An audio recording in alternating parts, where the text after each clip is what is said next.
Hello everyone and welcome back to another Minecraft update video. We are on Minecraft.net and the article here says pre-release 4 and the title of this video probably says pre-release 5. Well, we'll get to that in just a second. Pre-release 4 came out yesterday and down the bottom here it says update. We're now on pre-release 4 and we expect this to be the last pre-release before the full release. Turns out there's a number 5 as well.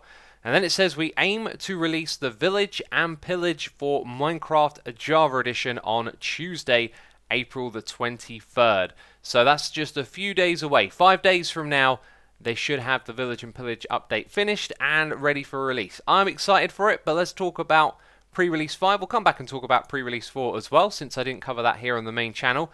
But anyway, we've got a tweet over here from Adrian saying, 5th time's the charm, pre-release 5 is going out right now. We're having some issues with the blog post, so we'll tweet it out later when it's working. So that's why the blog post hasn't been updated. And in this thread here, you can see there is a link to download the server if you need that. And then there is also a small list of bugs that were fixed in this update. In the tweet, there was a bug fix for a lighting issue, and I don't know if it's this one specifically, but this is one of the things that has been plaguing this update. These dark patches, as you can see, there's no blocks up in the sky, and mobs can even spawn in these patches. I believe this has finally been taken care of with pre-release 5.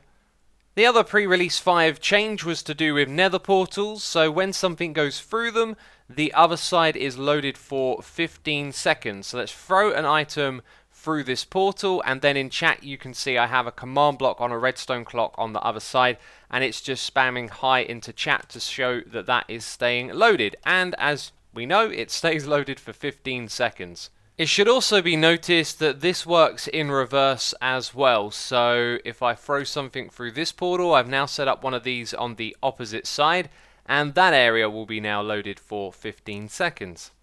Now in this pre-release I also wanted to check on my pillager outpost farm, and it don't look good. For some reason the pillagers here that are spawning seem to head over to this corner and group up over here.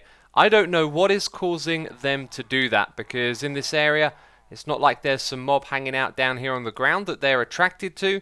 They just get drawn over to this corner. Let's hope that this is just a quirk of this world and not a bug of the pre-release, because this is supposed to be the last one before 1.14 gets released. And unfortunately there was no change to mobs in the water streams as well. I don't know if this is intentional behavior or buggy. As we know though, this design would have worked in pre-release 1, and now in pre-release 3 and pre-release 4 and 5 you can see it is broken. So now we move on to the bug fixes from pre-release 4, and this first one comes with a fun fact. So the bug fix is that the bottom texture is back to normal. It was using the texture from the side, and the fun fact is that you can actually use droppers with these. I've been meaning to mention it. The unfortunate thing is you can only use it when the the dropper is facing downwards. So if I activate that, it's gone from 63 to 62. So it's actually being dispensed into the composter, which is pretty cool.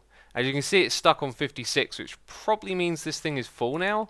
And yeah, we get a bit of bone meal right there. But that's the only way you can use it. You can only use it facing downwards. Our next bug is with foxes and what food they will consume. I've got a bunch of stews right here. The fox will actually pick up that item. Now, the bug was, when it would eat this stew, it would consume the entire item and not leave behind a bowl.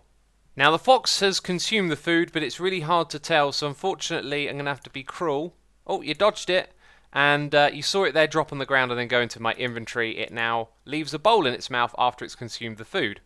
While we're talking about the foxes, I'll also mention they've had their health change. So they were previously like the player, having 10 hearts, which is 20 hit points. That has been cut in half, so they now have 5 hearts or 10 hit points.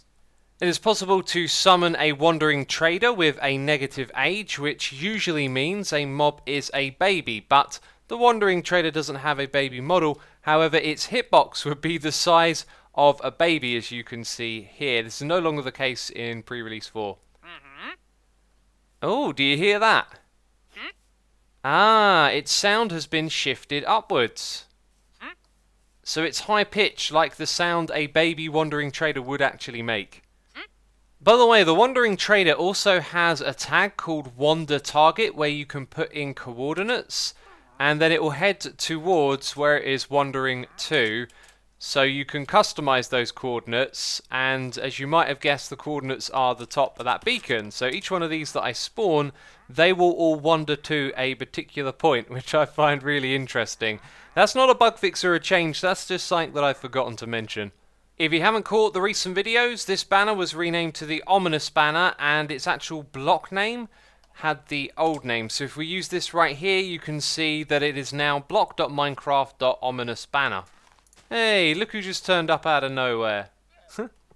There was one other bug that I wanted to talk about which stopped villages that you create in the Nether from having raids work properly, and although it says it's fixed, in pre-release 5 I couldn't get a raid to start at all, so I'm not sure if that in itself is yet another bug. Anyway, this is where we're wrapping this one up. Pre-release 5 should be the last of the pre-releases. We may get one on Monday next week, who knows, but Tuesday is the day. And anyway, that wraps up this video, so if you enjoyed it, then please do leave a like. As always, thank you for the support, and I'll see you soon with another video. Ciao for now, bye bye.